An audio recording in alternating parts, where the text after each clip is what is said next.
Hello, everyone, and welcome back to Flags in a Gym, a podcast dedicated to all things color guard. My name is Eric, and I'm your host and resident color guard nerd. And today's episode is all about Texas. And I sat down with a good friend of mine, Stephen Howard, who has been a band director and color guard director in Texas for almost 20 years, to talk about what I have deemed the Texas color guard explosion. He was very excited to talk about Texas and was full of tons of information. I hope you enjoy, and I will catch you on the other side of the interview.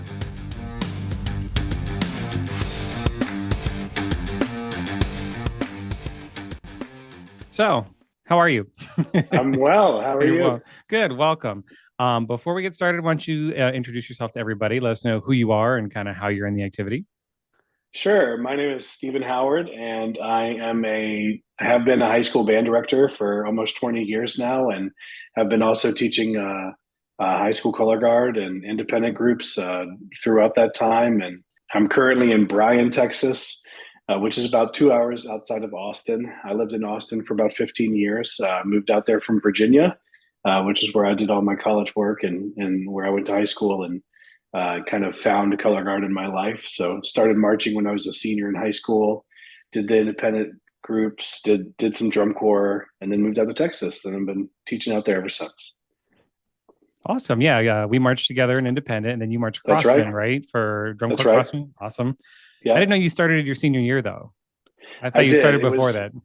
No, it was my senior year of high school. I was the drum captain in the marching band, and I was dating the guard captain, and the rest is history. So there you go. That's how we get them in. Boys in the guard, and here it was. Yeah. And so I loved it. I thought it was the coolest thing, and so when I had the opportunity, went into college, I had heard about this independent group that was forming right down the street from me, and I was like, let me go check that out. And at the time, that was Insignia. Okay. Ken Barnett was still in the area, and before they moved to Texas, which is kind of funny because Insignia ended up in Texas too. And anyway, I marched Insignia that first year, and then I thought that was a cool experience. I was done, and then the next year I came and filled a hole at Innovation and marched with you, and so that was I remember when Insignia kind of got me more Texas. in it. So, and they were very good in Texas too. Yes. Yeah, I remember that. I remember open finals we competed against them, and I remember seeing those. Right. Yeah. So today we're talking about Texas color guard. So that's why you're here, because you are a Texas person and you know it very well. And I've been calling it the Texas color guard explosion. So like the past 10 to 12 years, it seems like you go to WGI and it's just Texas guard after Texas guard after Texas guard. And back when you and I were marching, there were 4 hubs. You had Florida, California, the Mideast, which is at Ohio, Indiana, Illinois strip, and then Boston. Right. That seemed where all the guards pretty much came from. Boston's pretty much obsolete at this point, other than Blessed Sac, really, which is kind of sad. But now it's been replaced by Texas.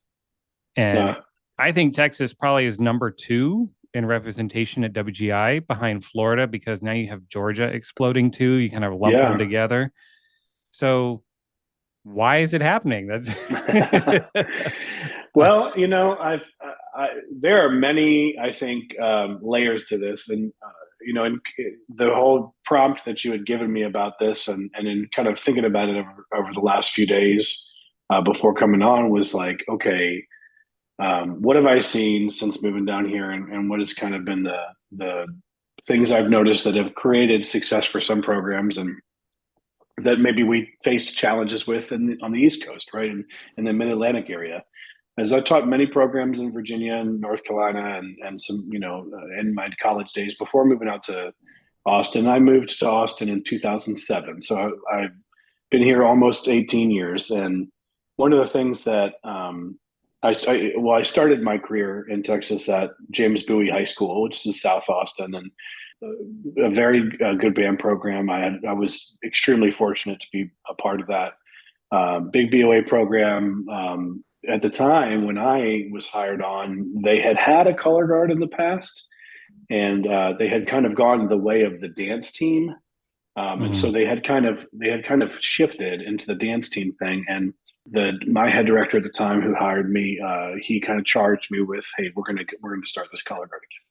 And so for a 300-piece marching band, I started with 12 in the color guard. There were very, very few, because it was kind of a rebuilding thing, right? And that quickly grew from 12 in the guard to like 50 in the program, two different color guard classes, two competitive winter guards, and trips to WGI and so forth. By the time I left my last year there, I was very fortunate to teach with a good friend of mine, Joey Powell, who's another East Coaster. And my last year at Bowie, I was teaching with him, and that was our first trip to WGI in open class. We were an open class finalist, and I had moved on since then to another gig. But the time at Bowie really kind of helped me understand, especially, I think to outsiders, I'm rambling, but I think from outsiders in looking at Texas, a lot of people outside of Texas just think of Texas as the James Bowie high schools, as the Flower Mountains and the Hebrons and the Woodlands and the Claudia Taylor Johnsons, these Vandergrifts, these monster programs, right? Because there are numerous incredible programs that just churn out amazingly competitive programs, and make the trips to Grand Nationals, and you see them on the national stage. You've got color guards there.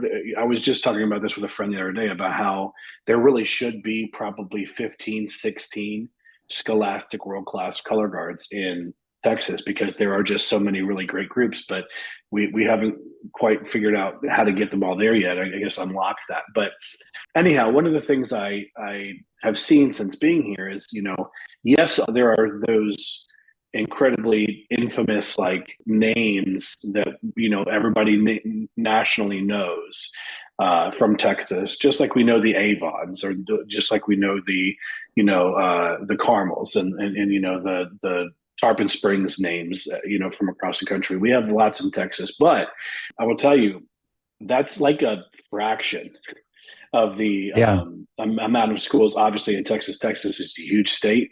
There are like, something crazy, like almost 3,000 high schools in Texas. And there are, dozens of which are, smaller schools, that we would consider even to be normal size, like in a place like Virginia, right?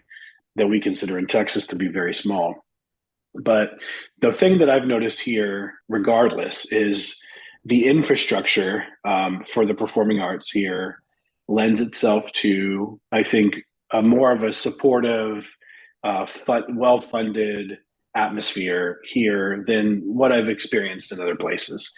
And what I mean by that is, and really it's three letters for me. And I think that if there were 8 different Texas people here that would have been involved in color guard, they may have a different answer for this. My answer is the 3 letters are UIL.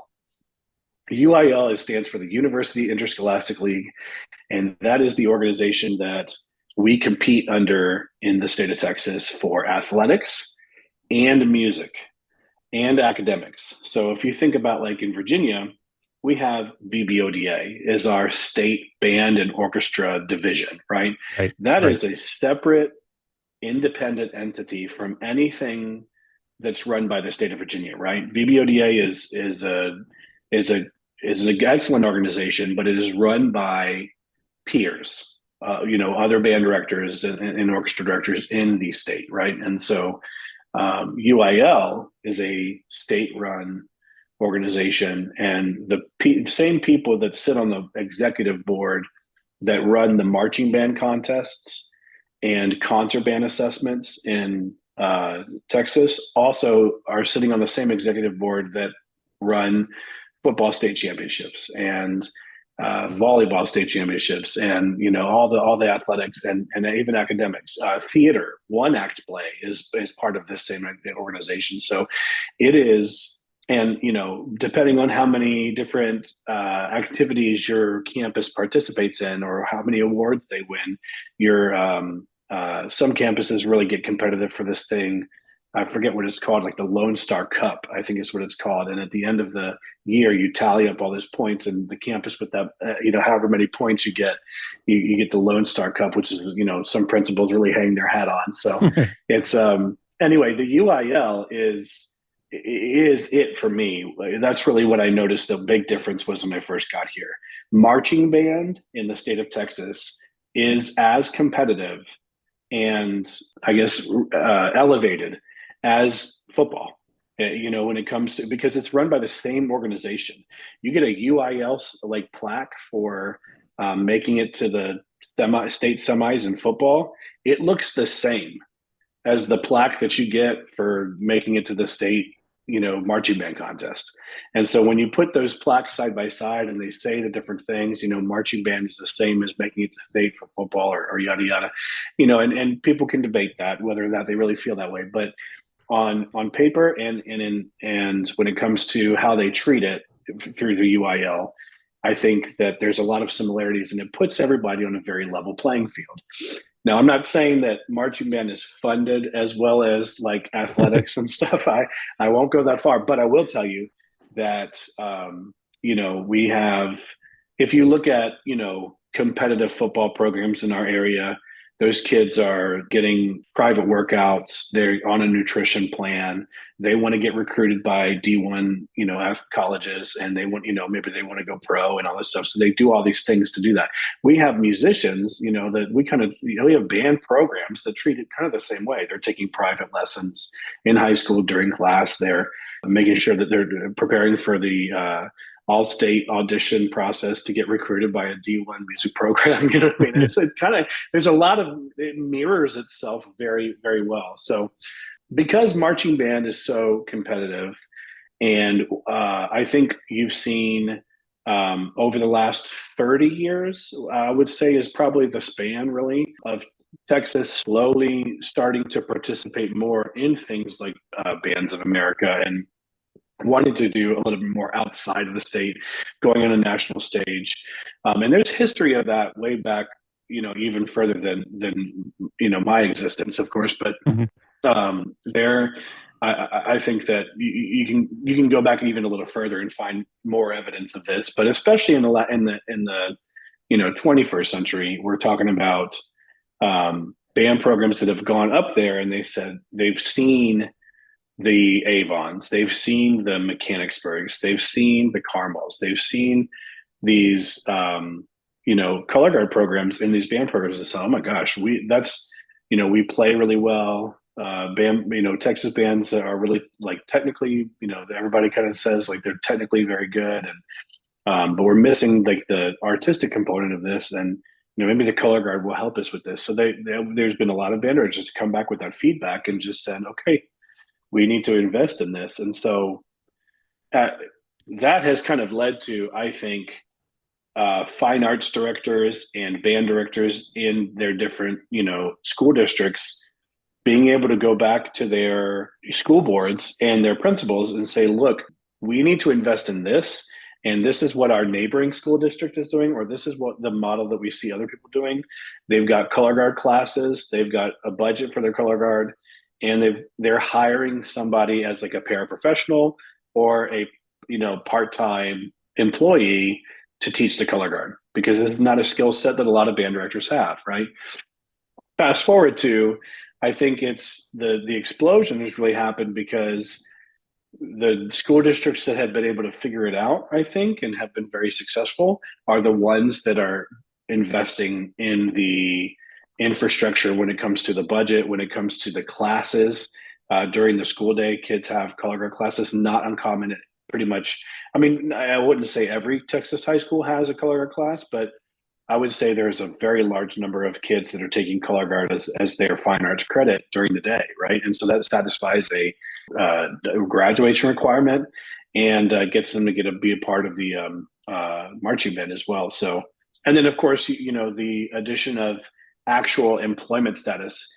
When I was in college teaching, a high school color guard in Virginia, it would not be uncommon, I would say, for a band director to say, okay, well, we want you to come and teach band camp and be at every football game and be at every contest and, write all the choreography and train all the kids with, all the technique. Your salary is, from July to November, your salary is $1,000. Yep. Like this, oh my gosh, $1,000! Like, let's go. I'm starving college student, and that's, sounds good to me. And obviously, I think we've evolved quite a bit from them. And I certainly don't think that that's currently the state of pay in Virginia right now.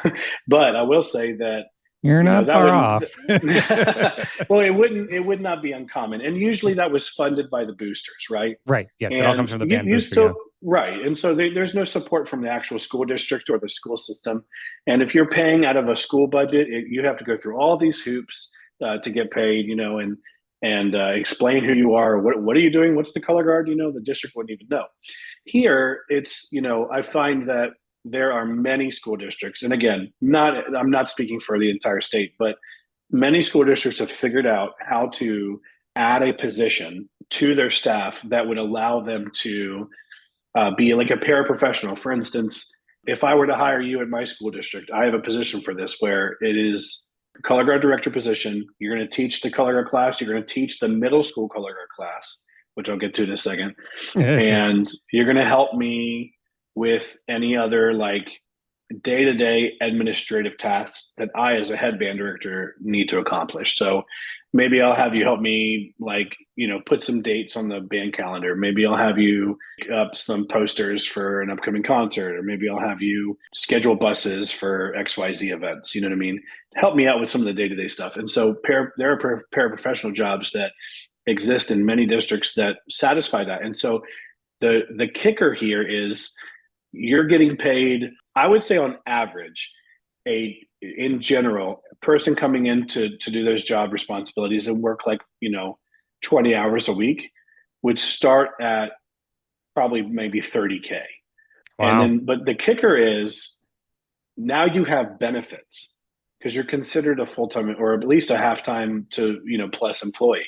So usually that comes with benefits. And for a lot of people who want to make color guard education their career, that's not something that they come across very often. Either you have to be a teacher, like in the school, right? Like doing another subject, or maybe you're teaching dance if you're lucky enough to find those few jobs, right? Mm-hmm. And then also doing a color guard and getting paid extra for that. This is kind of one of those things where it's like, no, this is all you do, right? Most of the time that is, like I said, assisted by through the school district. There's other times where it's, boosters programs in the state of Texas are raising an extraordinary amount of money every year, and students pay a lot to be in the competitive marching bands. And so sometimes that is funded by the boosters, just cash, you know what I mean? But for the most part, you're a W-4, you get a W-2 from the school district, so you're taxed, so your tax situation is a lot easier to deal with. And then you get, you have health benefits, dental, vision, you know what I mean? So that's a whole lot better scenario. And then usually those people who have those types of jobs also supplement that income by going in and doing some of the freelance stuff. Like maybe they cut soundtracks, maybe they are helping doing choreography for a nearby school. Maybe they're helping do aesthetics or graphic design or something else with another school to help them program for their competitive season. And so that's most of the time where people supplement the remainder of their income. So anyway, that's a big loop there. But I think that between UIL and how competitive marching band is in Texas, I think, and the fact that the school districts have been able to come up with the resources to fund positions, I think that has a lot to do with the explosion of Texas color guard that you've seen, over the past couple of decades. I mean, yeah, that makes sense, hearing you talk about it, because here in Virginia, I mean, you're on the Facebook groups and whatnot, and schools are just begging for instructors. Like there's such a shortage, and Yep. they don't pay anything. It's not a lot of them are not, official school positions. We do have some school, schools that are you're now like a county employee. You're still not making much, Right. but Right. at least your taxes are figured out for you. Right. But yeah, I mean, there's just a huge shortage, and the programs here are a lot smaller. How do the programs Right. get so big in Texas? Like some of these groups have like guards of like 70, 80 Yeah. kids. Like we have bands that Yes. don't even have that number of kids on the field. Very, very true. And I think, like I said, it depends on a number of factors, but I think one of the things, and going back to what I mentioned about like having the district position and having like you're a face in a classroom, right? And so I'll mention to you, like when my time at Bowie, like I started with that small color guard at Bowie. I'm a band director, right? So that's a little bit different. But I had another, assistant, like a color guard person helping me out even prior to when I worked with Joey Powell, like I mentioned, and a couple of the other names, some other people that were helping us would come and help me recruit. But because I was a classroom teacher, I had a district email, you know what I mean? The same as every other teacher, on the campus. And a lot of these color guard directors do too. I can reach out to those middle school campuses and those athletic classes or those dance teachers. Because we have dance in middle school in Texas too, which is a big deal because that's, a lot of these kids want to go and be in the dance team, because dance team is a huge deal in Texas too, but not all of them are going to go that route, and so dance classes are a great place to recruit, PE classes, even the band programs that like they're going to be bringing in, 8 or 10 double reed players, and maybe there are some young men or some young ladies in there that maybe don't want to learn another instrument. Maybe they want to still do the marching band, but perform in a different capacity. And so there are many different ways that they recruit like that. But because I think it's more of the like being able to make that connection and developing that trust with that middle school campus or that whatever as somebody who's like, yeah, I'm a district employee. Like, I'm not just a part-time. Right. Well, and I don't want to, kind of denigrate it to that, but I want to say that like, it kind of puts everybody on that even playing field. And in my school district that I work in now, we just started this past year a middle school color guard class. So I have kids that were in dance, like in 6th grade, that maybe didn't want to do dance anymore or wanted to try something new. Now they're in color guard and they've fallen in love with it. Right. And so I know a lot of programs in the state have started to figure out the middle school thing too. And we know stories about the middle school feeder programs that have really created these monster behemoth programs from around the rest of the country too. And, just like band, right, it just makes sense. Starting it in middle school level is just going to give those students a greater opportunity to really fall in love with it, to really feel like they can succeed. And I think that's what, and it spreads like wildfire. Once those kids start having a good time, their friends will start to learn about it and they'll want to be a part of it too. And that's always been my philosophy. We grew a big program at Bowie. The school that I was at right after that was actually an interesting campus. I was at the Ann Richards School for Young Women Leaders, all girls, 6 through 12 campus. I was there for 8 years. There's only 450 kids in the high school, or about 450 in the high school, 450 in the middle school. So maybe 850 to 900 total kids on campus, right? Very small school. Mm-hmm. When I got there was 5 girls in the color guard and 4 of them were seniors my first year. And so we started recruiting. And by the time I left, I had 45 kids in that guard. Wow. I think we were as big as 48 one year. And I mean, that's 10% of the high school. And, we had some challenges with other things, but mostly it's, I had some positive things too. Like because it was 6 through 12 and because it was an all girls campus, it was a little bit differently structured and smaller. Like for instance, the winter guard, we would perform for the entire campus a couple times a year. Like, especially right before we went to like circuit championships or whatever, we would perform for the entire school. And I'd have kids line at the door being like, how can I join this? It's like so cool. And, so it would just that we just create that culture. So thinking about the culture thing, I think the big thing for me is regardless of what you've got set up, because not everybody's going to be able to walk into their band director's office tomorrow and say, hey, I saw some, Yahoo on a podcast, and I think I think I should get paid $30,000 a year and have benefits. Like that's not, we're not going to nothing's going to change like that, right? But in the meantime, I really do think it's just for me, it has always been about creating a culture of where the students want to be, right, and making sure that everything that I do is try to be intentional with wanting the kids to want to be here, right? And so, and I know that I don't think that there are any guard directors out there that are trying to create an atmosphere where their kids don't want to be there. But we also have to remember that when we are building that culture, when we're building these programs, sometimes we can be hyper focused on the competitive aspect of the activity and the competitive aspect of what we do. And sometimes we have a tendency to overlook what impact that can have on, a student's long lasting memory of the activity or whether or not they want to continue to do it. Right. And so I've always just tried to be intentional in terms of I'm a very competitive person, right? But really trying to create that atmosphere where the kids want to be there, the kids want to continue to come back. The programs that you see that I think are like these big behemoth programs, I think have done that. They've created that incredible culture. But that is also mixed, I think, with the other side of that is that infrastructure, that support, that those finances, the ability to say like, hey, you are just as important part of this campus as the marching band is, and we want to make sure that you feel like you're you're treated well, you're special, and you're going to be part of this. And I know that that's unfortunate. We always hear stories about programs that maybe band directors don't quite understand how to develop that side of their program, right? Or maybe how to kind of create that culture within themselves, make them feel welcome. And I think that's just a lot of that. You gotta take the time to really sow that seed. Yeah, absolutely. And I think I'm always mind blown by what I see come out of Texas. I remember I found an Instagram clip like years ago, and I'm watching it and I'm just like, who the hell is this? And then one of my friends heard it. Is like, oh, are you watching Bluecoats? And I said, no, it's some school called Hebron High School out of Texas. Yeah. And I'm like, obviously I know who Well, they are yeah, now, but it's just like, I was yeah. just like, this is a high school.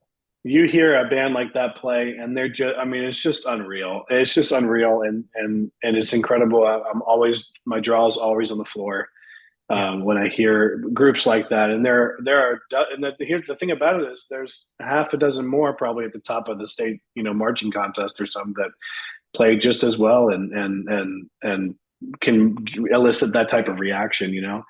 And that's a great example too, because I think the good friend of mine, Chris Josie, who's the color guard director at Hebron, knew him from the Austin area when I was there as well, and he has done a phenomenal job with that program. Which I think if you look back at the history of Hebron, they've always had a great band program, but I don't want to misspeak here, but in terms of what I've seen in the past 18 years, they have really started to figure out how to develop the color guard program and really make that just as impressive as the band program. So when you see the band program now, you're just as impressed by what you see visually as you do what you hear musically. And that was not always the case, if you look at some of those programs like a Hebron High School. And so they've done an incredible job, not only developing a color guard program, but really making them nationally known too. I think they've made their trips to WGR already. They've been finalists. I know for certain they were.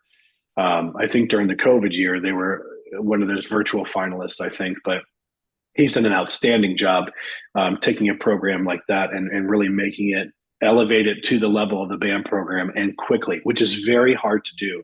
That's a competitive aspect, I think, about it that not a lot of people talk about, because you've got band programs that are so hyper competitive, like those ones at the top we're talking about, that don't have the patience to develop a young color guard, and that's hard to do, right? It's hard to, but there are really masterful educators like a Chris Josie I mentioned that have been able to find a way to create a space for those kids to grow and learn, but also look great and be competitive and create an incredible impact visually to a program that's already incredible musically. So I think that takes a fine balance. Yeah. What's your opinion? Why do you think we don't see as many guards go to WGI or Grand Nats? Is it just a cost thing because you have to get there from Texas? Yeah, I would say it's a cost thing, but I think there are a lot of Texas programs that are also like all in on many different facets of their program. So there are going to be programs like the Woodlands that try to go every year. They also take many trips to Grand Nats as well. I think they've been going every 1 or 3 or 4 years. It's going to take a toll financially. It's going to also take a toll physically. I was speaking with a good friend of mine the other day about when I was single and I didn't have kids and I was teaching at a hyper competitive program and had 2 winter guards, and I was also teaching independent guard on Sunday, and taking multiple groups to WGI, taking multiple bands to concert assessment, taking the marching band to Macy's and Grand Nationals and UIL state marching contest and all. I mean, and then going in the summer and teaching drum corps.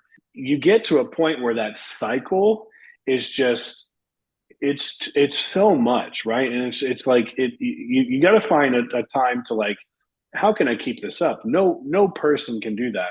There are programs with 10, 12 people on the color guard staff, and I'm sure it's just as hard for them, right?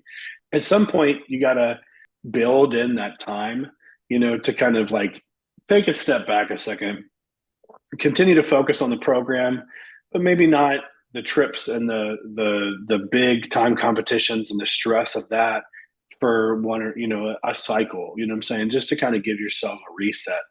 And some things had to go for me. I stopped teaching independent guard. I stopped doing the summer. I need the month or 6 weeks I get off in the summer to kind of reset myself before Texas marching band and being in a parking lot in 100 to 10-degree heat. So you kind of have to find those times, I think, to reset. And I think that might have something to do with it. I don't think cost for those big programs is as much of a factor as people think. It's expensive, but from what my experience, a lot of those big programs will find a way. But I will say there also can be, different school districts have different rules about travel. And so depending on where they are in the state and depending on who's telling them yes or no to things, could also have something to do with that. But, going back to the thing I mentioned about there should be, 15 or 16 Scholastic World Color Guards in Texas. I spent about 10 years plus on the executive board of the Texas Color Guard Circuit. And a large majority of that was as president. And getting to know on a different level as a representative of our competitive circuit, these programs throughout the state that all have different needs and all look different and stuff. One of the things that I really thought, as we kind of throughout my time there is, man, I think that we're so caught up in Texas because we feel so isolated from the rest of the country. And for a lot of programs, Winter Guard and being competitive every year is when I say new, I mean fresher than like they haven't been competing since the 60s, right? And so there isn't that culture of like moving up, right? And so we just want to show our school, go back to our school and say, look, we won, look, we did this, look, we got top 3 or whatever. But there's not this like sense of like, oh, when you look at a color guard and you're like, oh, this color guard is really talented, we really should be in the open class, or we really should be in the world class. And many more facets to that, right? A lot more moving parts, but I would say that there are programs that have the infrastructure and talent and staffing and all the resources needed to be a competitive Scholastic World Color Guard. But I think we're afraid to take that leap. I think we're, as a state, still stuck in this A class. Like, let's stay in A class. I want to win WGI before I do anything else, right? And I mean, I understand it. I do. I understand that want to have that kind of check that box or achieve that accolade first before you move up. But I also think that there are a lot of groups that probably could just come out right now in open class and be awesome. You know what I mean? And be super competitive, or even world class and be super competitive. But I think we're so hooked on, like, if I'm going to make the trip to WGI, I want to be a finalist. Well, everybody does, right? But, being a semifinalist or top 18 in Scholastic World, it isn't anything to shake a stick at either, right? And so I think there's a little bit of that still going on. But, I'd love to see those groups, like, just kind of tear out and just go for it, do their thing. Because I think they'd be successful. Yeah, it's trickier now that WGI for the color guard side has started to promote mid-season. So A guard's going out, and they're like, no, you're not an A guard. You're going up to open. So it's a little harder to play that game. I do too. Yeah. I think it's really leveled out A class. I think you're truly seeing A guards in finals instead of those open guards that are hiding themselves as A guards. Yes. Well, and you've got places like the East Coast where it's like you have these 4 choices of like really realistic regionals that you could attend. In Texas, we are spoiled with regional contests. We have so many regionals, and the BOA is the same way. Oh yeah, though you can hardly get into them. You better be ready to click that deadline or submit that form. But the early regionals, especially like I think that people try to sort of weave their way or make their journey, kind of create their journey on paper first before they actually get to contest by saying, okay, well, if we're going to WGI this year, we're not going to go to an early regional because I don't want to get, I don't want to be, or we are purposely not going to put the entire show on the floor, right? Or whatever, to kind of make sure that we have a chance to kind of, stay within our class. And even if we have this feeling that maybe we might be better than the sheet, being a TNP judge for WGI for a number of years taught me a lot because I'd sit in those room with those judges and listen to them talk, and they see right through that stuff. They're like, oh, well, they didn't put their whole show on the floor, but that's it doesn't matter. They could have done 1 minute of that, and that's still an open class, book or whatever, still an open class show. And so it's I don't think anybody's really going to hide when it comes to those things, but I do know people who are trying to kind of sort of carve their path before the season's even started, which I think is interesting because if we trust the system enough to crown you a victor at nationals, then you should trust the system enough to put you where they think you're going to be the most successful. You know what I mean? So I don't know. That's just kind of how I feel. But I think that we need to be willing to take that leap of faith and that risk and that trust in the system in order to put us where we belong. Hopefully we'll see more, as a result. But I agree. I think there's a lot of programs in Texas that deserve to be there. I just wish they'd have the strength to do it, like the guts to do it. Just go. Yeah, I mean, I feel the same way with BOA. I mean, you watch, because I've heard of the UIL finals and whatnot, and I forgot who won. Was it Flower Mound this year? People are going to be screaming at me right now. So somebody won, but they didn't go to BOA, and they ended up they went to like a BOA super regional, the San Antonio one. Yeah, which is the weekend right before. And that's in the 6A. That's in the 6A division. There's of course different classifications based on school size in Texas. So you don't compete. It's school size. Oh yeah. It's school size. So you could be a 6A, which is the highest enrollment, a 6A school that only has 100 kids in the band, and you'd be considered a very small 6A band because you're competing against bands that have 300-400 kids in it.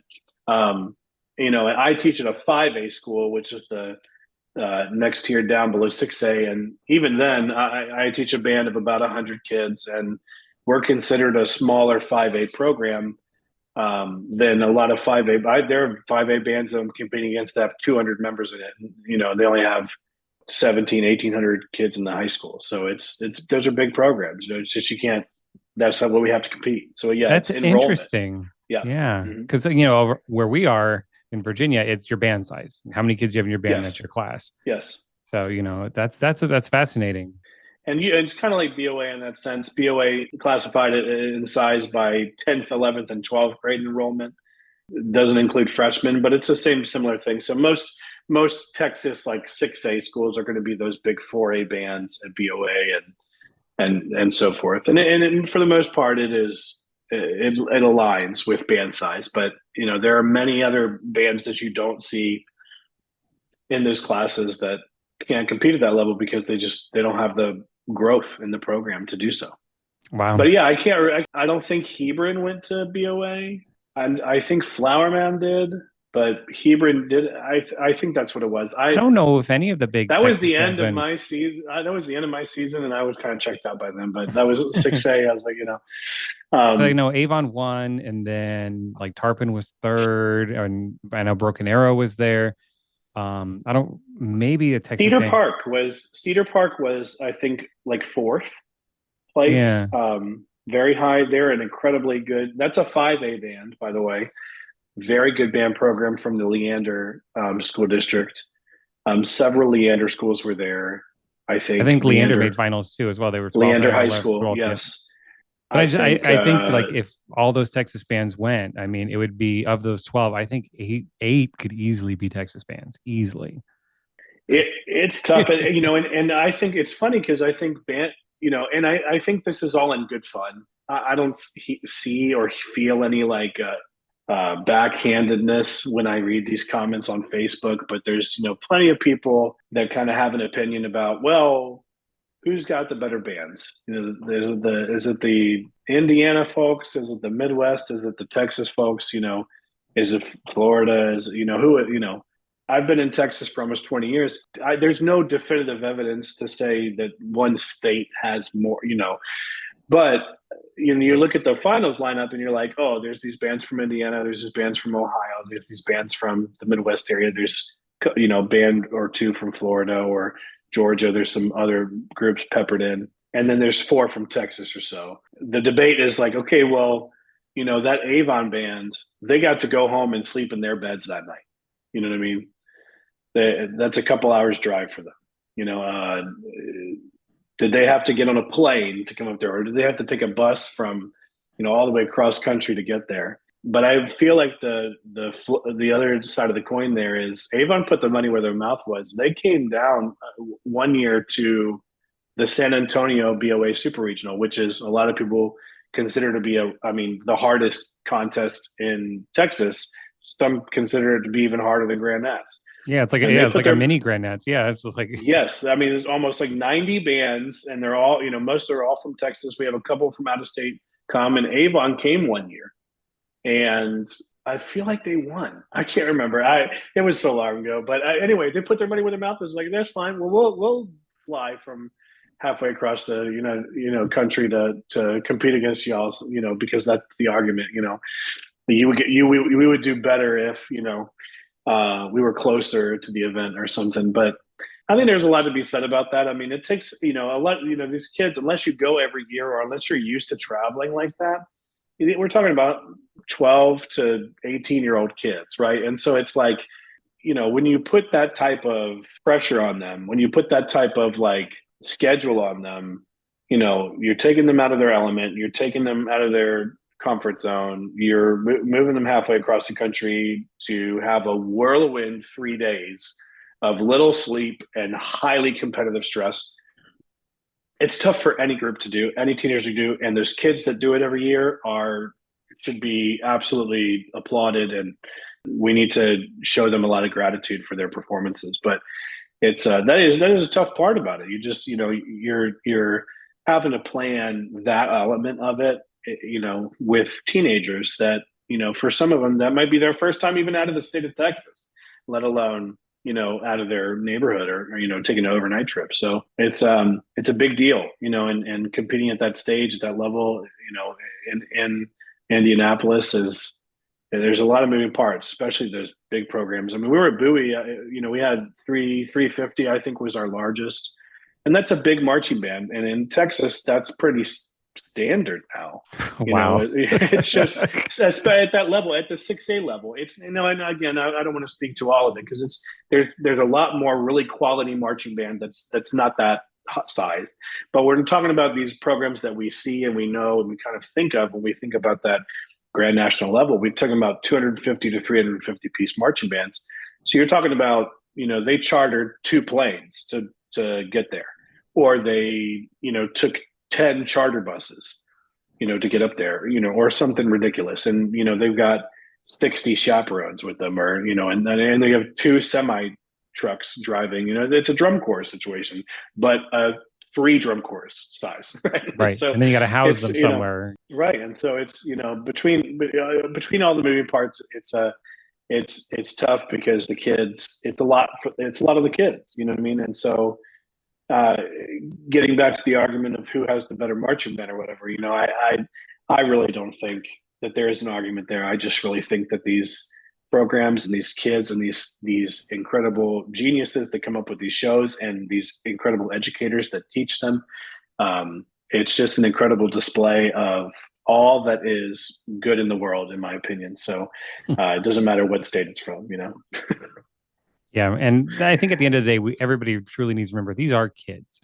Yeah, they're insanely, mind-blowingly talented. Like you watch Avon's Winter Guard like last year, and then I go and teach my local barely A-class guard, and I'm like, they're the exact same age as the Avon kids. They wake up and they eat the same cereal. They pour milk in their bowl too, and I often will say that with kids. Mr. Howard, did you see that clip online of so-and-so band? Or did you see that drum corps clip and blah, blah? It's like, oh, that trumpet soloist that clip of you think is so good? He's actually a high schooler. He was taking the same class as you are. And he's applying to the same colleges you're applying to, you know what I mean? So just get in a practice room. If you want to do that, just get in a practice room. Get outside your backyard and keep throwing those sixes. So it's just a matter of mindset. I love that we get to share an activity that gets to see all these different pockets of the region too, and see what can be great. You know what I mean, and try to model that. So I when I got here, I really didn't quite understand it. It was a big shock for me. So it's some things are still shocking to me. So, but overall, I agree with you. I think that there's a lot of things that you see these Texas groups, and there's a lot that are doing really, really well. So it's cool to see. Yeah, and I think a lot of people are in that they don't really understand Texas because we're not there. Like you said, you are kind of isolated from the rest of the world there, because you've got all this stuff in Texas, and then your next closest would be Florida or Indiana, competitively wise. So right. It's just like, we don't. Well, I think even like Oklahoma, there are great band programs and color guard programs there, but they have another great state assessment system and circuit, right? Like infrastructure. And even in Texas, like I said, I was, mentioned I was involved with Texas color guard circuit. That's one of a handful of circuits in the state alone, because our state is so large. I mean, there's no way that we could service geographically the size of the state we are. So there's in the Panhandle area, there's a circuit that services that area. There's the North Texas Color Guard Association, which services most of Dallas and the surrounding suburbs. TCGC mostly services San Antonio to Austin to Houston, kind of everything in between, and a large circuit area. And there's the Texas Educational Color Guard Association, which services a lot of the southern area. TCGC just kind of started getting into servicing the valley, which is like closer to the Mexico border. We have another circuit that kind of services the Gulf area right close to Louisiana. There's another one that's West Texas near El Paso. I mean, it's nuts. And so, even just talking about that, it's just geographically, there's no way to combine all these things. And so you don't even really know until you show up at a regional, and there might be some rando color guard high school that you've never even heard of from El Paso this year that is like lighting it on fire. And suddenly you see them in a regional, like, where did they come from? Oh my gosh, that's what I love about it, because all these regionals, finally when everybody starts coming together at the WGI regionals, you really start to see some things like that you may not have seen or known before. And so it's its own almost national competitive structure. And because Texans don't have to leave the state, because we physically can't. I mean, there's again, geographically, it'd be impossible for me to take my kids to Oklahoma for a Saturday regional or to Virginia, right? Like it just wouldn't make sense, right? And because the flip side is we're spoiled with all these regional locations, we don't have to. And so a lot of people, we don't have to leave the state. So, but even then, there are color guards that are going to be traveling 6 to 8 hours to get to a regional, because that's how big the state is. And I think a lot of people don't realize that. Yeah, I don't people understand the massive size of Texas until like you hear about, if you drive continuously without stopping, it would take you like 30 hours to go from tip to tip. Like, and that's literally no stopping, no sleeping, nothing. El Paso, like where I live right now, is like kind of in between Austin and Houston. And if you go to Houston, for instance, if you flew into Houston, George Bush International Airport, El Paso is closer to Palm Springs than El Paso is to Houston. So that's wild. You could be in the same state and you're still not anywhere close to El Paso. So it is, an incredibly massive geographic location. So yeah, and it makes sense why WGA has so many regionals in Texas, because of the sheer size and the number of groups, and honestly the number of successful groups out there. Why not? One, it's money for WGI, but two, it gives these kids an incredible experience. Yeah. And I think almost all the Texas regionals are 2-day regionals at this point. Well, they a lot of them have, a couple of them have expanded. I know the Austin regional has historically been 2 days now. The Dallas regional has historically been 2 days. And I think they're talking about doing even more. But, BOA and WGR are the same, kind of the same thing. US Bands, for that matter, has done the same thing. And I think that all these circuits are giving these kids a great experience. And I've always believed in WGI, and I still do. You can look at all these regional entries, and realize that, I mean, there are hundreds of color guards that are going to these regionals, but there are only probably like a couple dozen that are doing like multiple ones, right? So like when you look at these lists, you're like, how can all of them be filled up? It must be that there's just a core group of that go to, and that's not the case. It's like there are so many high schools that are wanting to perform in these regionals that there are really only maybe a couple dozen that are going to each one, and most of it is the independent guards are the ones that are, you're going to see on every regional list, or more than one, or like the open and world class color guards, like they're the ones that are going to obviously be wanting to compete in multiple regionals as well. Or if like maybe an A-class color guard that's going to Dayton, maybe you want to get a couple extra regional scores in there for seeding. So they're going to multiple ones, but it's so many. It's such a like large clientele base because there's so many high schools that's why they're able to, because it's just they're not going to worry about it not getting full. Like it's going to be a long day. Yes. So, well, we'll go ahead and wrap it up. I do have one last question for you. What are your hopes for Texas Guard in the future? Where do you hope Texas goes with color guard?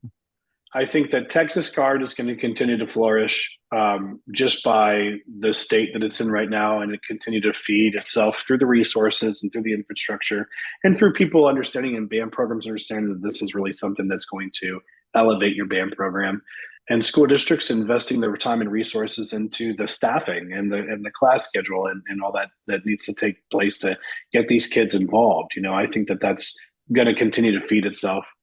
Having served on an executive board for a local circuit for the years that I did, I would, my biggest wish is I feel like the local circuits are going to be what continues to be the driving force behind finding the ways to continue to elevate these programs that need to be up there at the top and should take that next step. And I think that has to do with judging. I think that has to do with the curriculum. Like we have circuits that have executive board members that are in charge of education and mentorship. And I think that that's going to be a huge help, and bringing in the people to give the feedback to help us grow. I would say my biggest wish is, in order to see those circuits continue to thrive, I hope that younger directors and educators get involved with their circuit in a positive way by making volunteering, working for the staff, going out for an executive board position, like wanting to be part of the circuit management to help continue to make the circuits thrive. I think all those things are really important. I want to see young people get involved and want to be part of the circuit administration. I think lastly, I'd love to see those big programs that we all know, these ones that have the ability, and I want to see them step up. I want to see them in world class. I want to see Texas have a big world class presence, because I think that we can, and I think we have all the pieces in place for it. I think we just need that little bit of push, right out the door. You hear that, instructors? Get off your butts. Stephen Howard said it. Put yourself in the world. Take a chance. Yep. Go for it. Promote yourself. You'll be fine. Exactly. What's the worst that could happen? Yeah. So, well, thank you so much. This has been very enlightening. I knew you were involved in Texas. I didn't realize you were so involved in Texas. So that was very nice to hear. Lots of good information. Thank you. Yeah, pleasure to do it anytime. And that's going to do it for this episode. I do want to add on, I did talk to Steven afterwards. I forgot to ask him the favorite show of 2024 question, and he responded with Vox Artium and Arlington High School. Vox Artium was his ultimate favorite, and he just feels like that guard is taking storytelling to a whole new level.